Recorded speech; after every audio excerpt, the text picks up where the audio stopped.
Male infertility ये कितना common है, आइए जानते हैं। मैं doctor Ankur Arya, senior consultant urologist, andrologist and kidney transplant surgeon. So infertility की डेफिनेशन पहले हमें पता होनी चाहिए कि होती क्या है। जब भी पेशेंट हमारे पास आता है कि उनका 1 साल शादी को हो गया है और अनप्रोटेक्टेड इंटरकोर्स के बावजूद भी वो बच्चा पैदा नहीं कर पा रहे हैं, तो इसको हम बोलते हैं इनफर्टिलिटी। तो हम जिस विषय के बारे में बात करेंगे वो है मेल इनफर्टिलिटी। ये फीमेल फैक्टर से भी हो सकता है, मेल से भी हो सकता है और दोनों की वजह से भी हो सकता है। तो हमेशा हम काउंसिल करते हैं कि दोनों पार्टनर को इवैल्यूएशन की जरूरत है। Mail factor will be evaluated by us, that is andrologist, female by the gynaecologist. तो इसके लिए हम पहले सीमन एनालिसिस कराते हैं, लोकल एग्जामिनेशन करते हैं। या तो सीमन एनालिसिस में स्पर्म होंगे या काफी कम मात्रा में होंगे या नहीं होंगे। तो अगर इसको कम मात्रा में उसको बोलते हैं हम ओलिगोस्पर्मिया, और अगर ये बिल्कुल नहीं है उसको बोलते हैं हम एजुस्पर्मिया। फिर उसको हम टेस्टिस की जांच करते हैं कि उसकी जो पेटेंसी है, जो पैसेज है स्पर्म कैरी करने का शरीर में, वो पेटेंट है, खुला हुआ है या उसमें ब्लॉकेज है। जैसे कुछ लोगों की हर्निया की सर्जरी होती है, उससे वो ब्लॉकेज हो जाता है।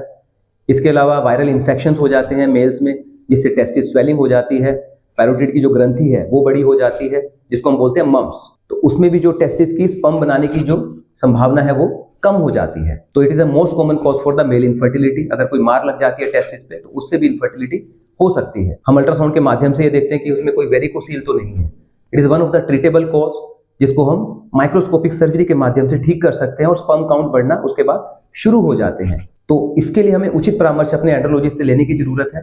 हर जो कॉज है इनफर्टिलिटी का, ऐसा नहीं है कि हम उसको ठीक नहीं कर सकते या इसमें उनको आईवीएफ या आईयूआई ही करवाना पड़ेगा, ऐसा बिल्कुल नहीं है। कुछ सर्जरी के माध्यम से, जैसे वेरिकोसील सर्जरी या माइक्रोस्कोपिक सर्जरी, जिसमें हम पैसेज को जोड़ देते हैं, जिसको हम बोलते हैं वीईए, वैसो एपिडाइमल एनास्टोमोसिस, या इजैकुलेटरी डक्ट सिस्ट, जो पेशाब के रास्ते में एक सिस्ट बन जाता है जो स्पर्म में बाधा पैदा करता है, उसको हम ठीक कर सकते हैं।